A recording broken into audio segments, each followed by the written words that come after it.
Psicopedagogía activa. Neurociencia, aprendizaje, procesos de memoria y rol del docente. Hablemos de educación.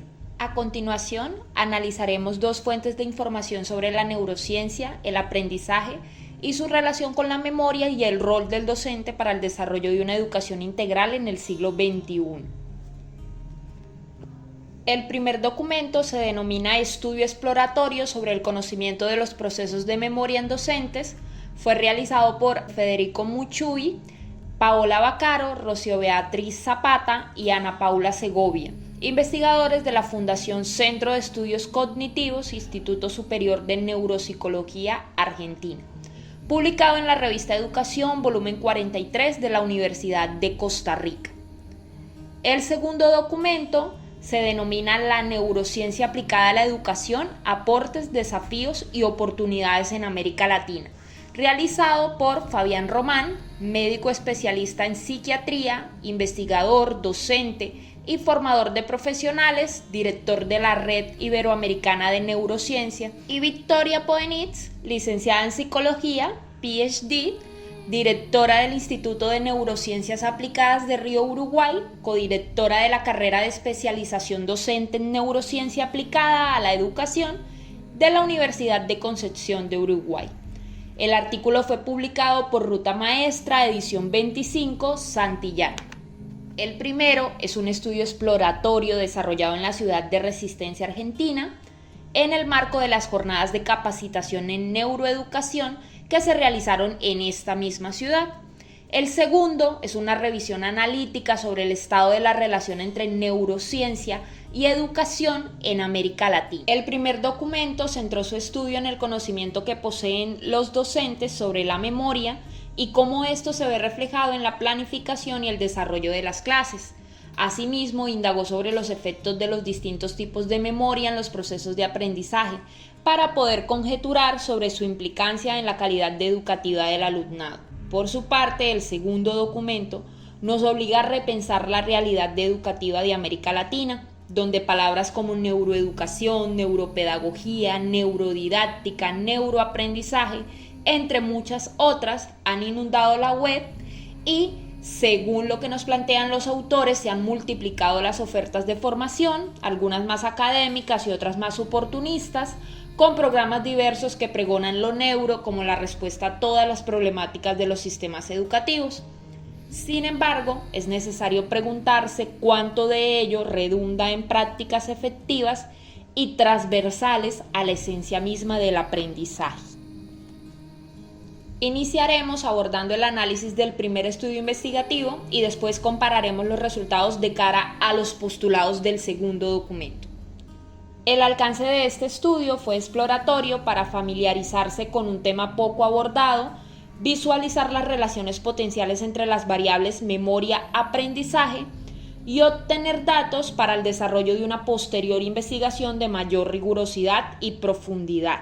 Respecto al acercamiento al campo, el trabajo se ejecutó en la ciudad de Resistencia, como lo habíamos mencionado anteriormente, y tuvo dos momentos: una preprueba antes de la capacitación a la que participaron los docentes y una postprueba que se hizo cuando finalizaron las jornadas de capacitación en neurociencia. Respecto a las fuentes, la información fue recolectada mediante encuestas confeccionadas para el estudio, respondidas por los docentes y las docentes que participaron, por lo que la fuente se constituye como primaria. En lo que se refiere a los participantes, la muestra fue no probabilística por conveniencia. Se seleccionó de manera no arbitraria, participaron un total de 196 personas, el 8% de sexo masculino y 91% de sexo femenino. Un alto porcentaje de participantes pertenecían al ámbito de la educación, ya sea de nivel inicial, primario, secundario, educación especial o estudiantes de dichas modalidades. Frente a las técnicas y el análisis de los resultados, los datos obtenidos se procesaron mediante el empleo de hojas de cálculo en Excel, obteniendo porcentajes de las diversas variables observadas. La primera parte de la encuesta requirió un análisis previo a la carga de los datos para su procesamiento. Se agruparon las respuestas a las preguntas abiertas en tres categorías: conoce, conoce poco y desconoce, con el objetivo de cuantificar los datos cualitativos y ejecutar las interpretaciones con base en los porcentajes. En relación con la segunda parte de la encuesta, los datos a las preguntas de opción múltiple se cargaron según las opciones A, B o C, siendo una de ellas la acertada, mientras que las respuestas a las dos preguntas abiertas planteadas se procesaron según su frecuencia de aparición en la muestra participante. Frente a los resultados, los investigadores comparten en el documento una serie de gráficos que permite constatar la información. Aquí vamos a destacar algunos. El gráfico 6 puede observarse que en un primer momento en la preprueba, gran parte de los asistentes, 65%, respondió que conoce poco. Solo el 18% manifestó conocer qué es la memoria y un 15% expresó desconocer este proceso. En el gráfico 7, las respuestas se clasificaron en función de los tipos de memoria que reconocían los participantes. Un 44% reconoce todos los tipos de memoria, el 37% reconoce a corto y largo plazo y el 14% conoce únicamente la memoria sensorial. Y vamos a destacar también el gráfico 8. En ese fue posible apreciar que al interrogar sobre la relación entre las variables memoria y aprendizaje, una amplia mayoría de los asistentes, el 72% de los docentes, expusieron que conocían poco frente a esta relación y el 13% plantearon conocerla y un 13% desconocía tal vinculación. En la segunda parte de la encuesta, después de la capacitación en neuroeducación, se tomaron otros datos. En el gráfico 9 se observa la respuesta de los participantes en relación con qué es la memoria. La gran mayoría de los asistentes, el 95%, ha concebido la memoria como un proceso neurocognitivo que permite registrar, codificar, consolidar, almacenar, acceder y recuperar la información, que fue la opción B. El 3% definió a la memoria como un proceso mental complejo que posibilita al ser humano atender a los estímulos relevantes de entre y otra información presente en el medio ambiente, que es la opción C, y un 2% no respondió la consigna. La segunda parte de la encuesta comprendió cuestiones más profundas sobre los procesos de memoria, obteniendo los siguientes resultados. El 96% expresó conocer todas las memorias, el 91% considera que los procesos de memoria son codificación, almacenamiento y recuperación, respondiendo correctamente. El 91% considera que la memoria siempre conlleva adquisición de la información y todo aprendizaje implica conservación y recuperación de la información. Vamos a destacar el gráfico 16, en el que se observa un incremento del 52% en relación con el conocimiento de todos los tipos de memoria. Disminuyó significativamente las respuestas que afirmaban conocer únicamente la memoria sensorial y de corto y largo plazo. En el segundo documento de estudio, Fabián Román y Victoria Poenitz sugieren que la aplicación de la neurociencia al proceso de aprendizaje real en las aulas de nuestras escuelas supone la necesidad de identificar múltiples desafíos a los que nos enfrentamos, tanto en el ámbito científico como desde el ámbito docente. Ello nos permitirá pensar en estrategias comunes a todos los protagonistas involucrados en la creencia de que una revolución educativa es posible y necesaria en América Latina. La primera parte del documento refiere los aportes principales que la neurociencia nos ofrece para construir las bases de la reforma de los sistemas educativos. Primero, la genética y el entorno interactúan en el cerebro para moldear al individuo. Entornos más favorables ofrecen mayor aprendizaje. Si bien todos traemos una carga genética que codifica nuestras potencialidades, nuestro cerebro está programado para aprender desde el nacimiento hasta el último de sus días. Ese aprendizaje es realizado en interacción permanente con el entorno. Segundo, la experiencia transforma el cerebro. Nuestro cerebro procesa constantemente información del mundo externo y de nuestro mundo interno, por lo que toda experiencia nos transforma.